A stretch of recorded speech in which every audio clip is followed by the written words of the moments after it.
Nabi SAW juga memberikan kata kunci kepada kita melalui nasihat kepada salah satu sahabatnya yang bernama Wasibah radhiyallahu anhu. Sahabat ini mengeluhkan kepada Nabi SAW tentang kondisi hatinya yang kadang-kadang tidak tenang. Maka Nabi SAW berkata kepada beliau, "Istaftih nafsak, istaftih qalbak ya Wasibah." Coba kamu tanyakan fatwa itu ke dalam dirimu sendiri, hai Wasibah. Dan tanyakan juga ke dalam hatimu. Thalathan, 3 kali Nabi ulangi.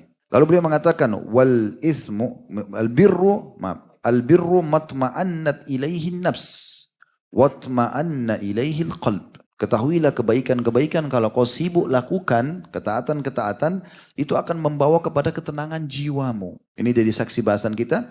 Dan akan menenangkan hatimu. Sehingga keadaan bagaimanapun kita bisa menerima. Gitu. Kemudian beliau mengatakan, wal ism mahaka fi nafs wa taraddada fi sadr wa in aftakan nasu wa aftuka. Artinya, dan dosa itu selalu membuat engkau gelisah. Dan membuat jiwa itu tidak tenang. Serta hati itu selalu tergoncang. Walaupun engkau telah diberikan fatwa oleh para manusia. Tentu teman-teman sekalian di sini perlu digarisbawahi ya. Kalau yang dimaksud dengan hadis Wasibah radhiyallahu anhu ini sesuatu yang belum jelas hukum halal haramnya. Kalau kita masih ragu ini benar nggak sih, ini boleh nggak sih gitu. Maka kembali kepada hati kita. Tapi kalau sesuatu yang sudah jelas halal haramnya nggak boleh lagi kita tanya hati kita. Jelas babi haram, nggak usah bilang hati saya tenang nggak sih. Nggak perlu, udah haram selesai. Tapi kalau antum lagi mau diajak transaksi bisnis, antum nggak tahu hukumnya, belum tanya fatwanya, atau antum tanya memang jawabannya juga belum jelas, sesuatu masalah-masalah yang kontemporer yang baru gitu, maka akhirnya antum tanya hati antum, tenang nggak sih? Ini juga masuk dalam makna hasil daripada istikharah. Tidak harus mimpi, tapi ketenangan jiwa. Ibnu Rajab rahimahullah mengatakan hadis Wasibah ini dan yang semakna dengannya menunjukkan agar kita selalu merujuk pada hati ketika ada keraguan.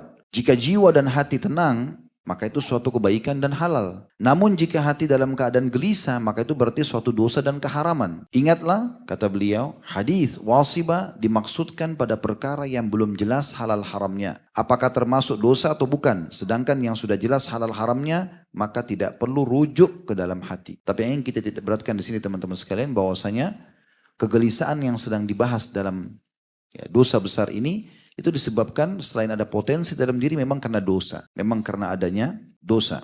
Kalau seandainya ada orang bilang begini, ada sebagian orang tenang-tenang saja walaupun sudah buat dosa. Tiap malam mabuk, berzina, melakukan pemaksiatan, tapi kita lihat tenang-tenang saja, tawa-tawa sana sini. Dia tenang saja, hidupnya biasa-biasa saja.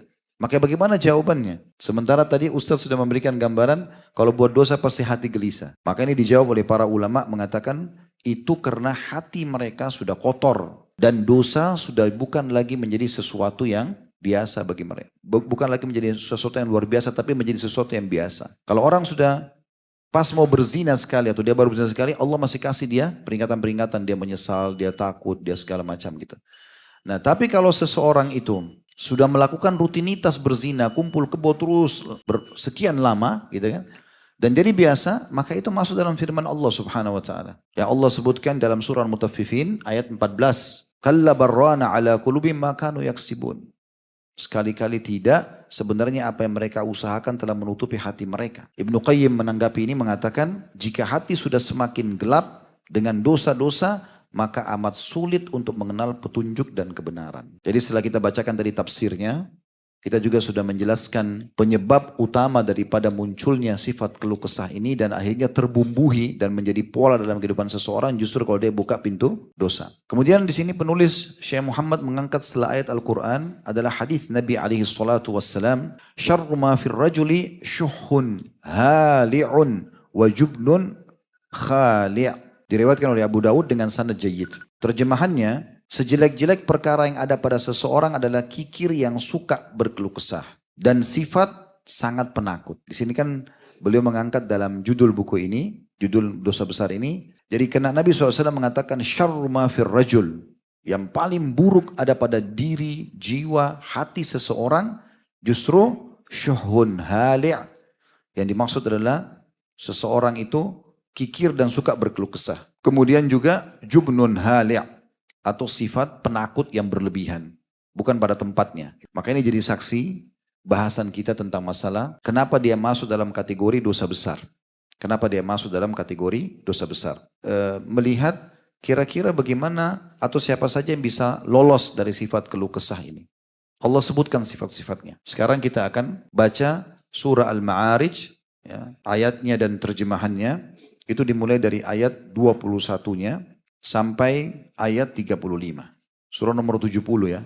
Atau kita mulai dari ayat 19-nya supaya sesuai dengan saksi bahasan yang diangkat oleh Syekh Muhammad rahimahullah. Innal insana khulika halu'a. Sungguhnya manusia diciptakan bersifat keluh kesah lagi kikir. Sudah kita panjang lebar jelaskan dari tafsirnya dan juga sebabnya. Kemudian ayat 20-nya idza massahu syarru jazu'a. Kalau ditimpa kesulitan dia selalu berkeluh kesah. Dia bukan justru menerima sebagai keputusan Allah. Ayat 21-nya wa idza massahul khairu manu'a. Dan apabila dia mendapatkan kebaikan, dia sangat kikir. Nah kata sebagian ulama ini ada hubungannya ya. Kapan orang itu selalu kalau antum ketemu isi hidupnya keluh kesah. Suami saya begini, istri saya begini, anak saya begini, pekerjaan saya begini. Keluh kesah saja. Tidak ada bahkan lisannya mengatakan Alhamdulillah. Pastikan orang itu kikir. Ini seperti satu paket. Sebagaimana juga orang kalau kikir, pasti keluh kesah hidupnya. Kemudian kita masuk di ayat, bukan 21, tapi ayat 22-nya ya, solusinya di sini. Illal musallin. Golongan pertama yang bisa lolos dari sifat keluh kesah dan pelit ini adalah orang-orang yang mengerjakan sholat. Di ayat 23 yang dijelaskan sholatnya seperti apa? Alladzina hum ala sholatihim daimun. Mereka yang tetap atau rutin selalu mengerjakan sholat itu. Kata sebagian ulama, maksudnya dia menjaga 3 hal. Ketepatan waktu sholatnya, ketepatan gerakan sholatnya, dan ketepatan bacaan sholat. Bergabung 3 hal ini. Azan langsung, gak ada aktivitas lain. Masjid, selesai. Mau raja ketemu dia pun tidak ada urusannya. Sekarang raja yang sebenarnya sedang memanggil Allah subhanahu wa ta'ala. Tepat waktu. Yang kedua tepat gerakan. Gak buru-buru, tenang, tumaknina semuanya. Allahu Akbar, baca dengan tenang, ruku Allahu Akbar dengan tenang, sami Allah liman hamidah dengan tenang i'tidalnya, dan tumaknina dimasukkan oleh para ulama dalam wajib sholat. Dosa orang kalau tidak tumaknina, bahkan bisa batal sholat. Dan yang ketiga, tepat bacaan, benar bacaannya, baik itu zikir-zikirnya ataupun ayat-ayat Al-Qur'annya. Ini sifat yang pertama yang lolos dari masalah ini. Yang kedua adalah ayat 24-nya. Allah sebutkan, berarti ini semua sibuk dengan amal saleh ya, sehingga keluh kesah ini tidak ada dalam diri kita. Walladzina fi amwalim haqqum ma'lum. Dan orang-orang yang dalam hartanya tersedia bagian tertentu. Dia khususkan gajinya, pendapatannya. Untuk siapa? Ayat 25. Lis-sa'ili wal mahrum. Yang dia khususkan setiap hari, setiap bulan, dia keluarkan untuk orang miskin yang meminta dan orang yang tidak mempunyai apa-apa, maksudnya tidak mau minta. Ini potongan pertama, orang yang dikasih ini sudah umum, kita tahu. Orang minta kita kasih. Kalau tidak kasih udah jelas dia pelit gitu kan. Tapi ada potongan yang kedua ini perlu digarisbawahi. Mahrum, di sini terjemahannya adalah orang yang butuh tapi tidak mau minta. Ini yang perlu antum kejar. Ada orang kelihatan kayak orang mampu, padahal sebenarnya tidak. Karena dia tidak mau mengemis. Karena memang ini satu hal yang aib tersendiri ya. Larangan dalam Islam untuk mengemis itu. Kecuali orang dalam keadaan darurat sekali. Dia tidak bisa, kalau tidak minta, pada hari itu dia bisa mati. Dan ulama membatasi orang kalau mengemis itu, kalau dia tidak punya makanan dan dia bisa makan. Tidak ada nih, dia sudah kelaparan. Dia kalau tidak minta dia bisa mati kelaparan. Dia minta. Kalau dia sudah dapat makanan untuk siang misalnya. Dia lagi minta di siang hari. Udah ada makanan siangnya, nggak boleh dia minta untuk malamnya. Saking tegasnya dalam Islam tidak boleh mengemis itu. Dan di zaman Nabi SAW dulu dalam riwayat-riwayat sahih pernah ada orang datang kepada Nabi SAW. Dia minta sesuatu padahal dia orang mampu. Maka Nabi SAW berikan. Lalu kemudian Nabi SAW bersabda setelah orang itu pergi. Ada sebagian orang yang datang minta kepada aku dan aku berikan. Tapi pada saat dia keluar, dia sedang memegang bara api neraka. Karena dia orang mampu, kenapa dia mengemis gitu. Lalu kemudian kata para sahabat, ya Rasulullah, kalau begitu kenapa anda berikan? Toh jelas-jelas itu tidak baik. Kata Nabi SAW, karena Allah melarangku untuk pelit. Maka aku tetap memberi, karena dia ngotot minta. Nanti dosa besar yang akan datang insya Allah, itu kita bahas ada 2 bab di sini tentang masalah bakhil. Mudah-mudahan keluar dari sini kotak amal jadi penuh semua. Lewat kotak amal, kasih nggak ya? Kasih. Temannya syaitan. Yang ketiga, Walladzina yusaddiquna biyaumiddin, ayat 26-nya. Yang selamat dari dosa besar ini adalah orang-orang yang mempercayai hari pembalasan. Tahu dia akan kembali ke hari kiamat nanti. Ada hari kebangkitan, dia akan masuk ke dalam surga. Targetnya itu. Jadi bagaimana dia beramal untuk masuk surga dan bagaimana dia selamat dari tempat yang lain yaitu neraka. Ini imannya tentang hari kiamat. Dan ayat 27 masih berhubungan dengan ayat 26-nya. Walladzina hum min adzabi rabbihim musyfikun. Dan orang-orang yang takut terhadap azab Tuhannya. Sama ya, maksudnya takut disiksa oleh Allah sehingga dia tidak mau berbuat dosa. Ayat 28-nya inna adzab rabbihim ghairu ma'mun, karena sungguhnya azab Tuhan mereka tidak dapat membuat orang merasa aman. Artinya bisa datang setiap saat. Orang yang terus berbuat dosa sehingga gelisah hatinya, ini nggak bisa tenang. Dan dari mana dia bisa dapat jaminan Allah tidak hukum dia? Bisa setiap saat. Ini lagi duduk begini Allah bisa permasalahkan satu urat saraf di belakang antum, punggung atau encok, nggak bisa berdiri. Tidur, bantal disalahin, salah bantal. Dan Allah lagi uji tuh, ini leher saya kasih pinjam kamu 30 tahun tidak pernah disyukuri. Ini coba, balik saja nggak bisa. Kemudian selanjutnya, sifat yang keberapa nih? 4 atau 5? Baiklah, anak ikut antum. Ayat 29-nya, walladzina hum li furujihim hafidhun, dan orang-orang yang memelihara kemaluannya. Maksudnya di ayat 30-nya, illa ala azwajihim aw ma malakat aymanum fa innahum ghairu malumin, kecuali terhadap istri-istri mereka atau budak-budak yang mereka miliki, maka sungguhnya mereka tidak tercela. Artinya tidak berzina. Pelampiasannya harus pada pasangan yang halal. Kemudian ayat 31-nya, faman ibtagha wara'a dzalika fa ulaika humul adun, barang siapa yang sengaja mencari yang balik selain daripada yang halal tadi, maka mereka adalah orang-orang yang melampaui batas. Maksudnya sengaja berzina. Padahal Allah berikan kemudahan dia untuk menikah. Ya, apalagi hidup di Indonesia, nikah mudah. Kenapa nggak menikah? Perangkat sholat, Quran, bisa nikah. Tapi tidak mau nikah-nikah. Allahu a'lam. Kenapa?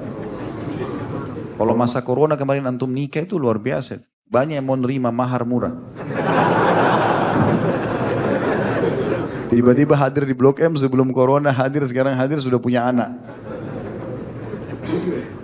Selanjutnya ayat 32-nya, walladzina hum li amanatihim wa ahdihim ra'un, dan orang-orang yang memelihara amanah-amanah yang dipikulkan dan janji-janjinya. Sekali ucapkan komitmen, ya saya datang, insya Allah datang. Ada udzur syar'i sampaikan, ya saya akan beri, jangan pungkiri. Selanjutnya ayat 33-nya sifatnya, walladzina hum bi syahadatihim qaimun, dan orang-orang yang memberikan kesaksiannya. Maksudnya kesaksian pada yang benar, kesaksian yang benar-benar. Kalau ada orang benar kita dukung gitu ya. Kemudian Allah ulangi di ayat 34-nya kembali kepada ayat 22 tadi tentang sholat. Walladzina hum ala sholatim yuhafidun, dan orang-orang yang rutin memelihara sholatnya. 3 hal tadi ya. Apa itu? Tepat waktu. Kemudian tepat gerakan. Kemudian tepat bacaan. Lalu terakhir Allah tutup di ayat 35-nya, ulaika fi jannatim mukramun. Selamat dari sifat keluh kesah, dan juga yang tadi punya sifat-sifat itu mereka akan kekal di surga, lagi akan dimuliakan. Ini kenapa kita baca Al-Ma'arij ini, karena lanjutan daripada ayat yang diangkat oleh penulis tadi. Allahu a'lam.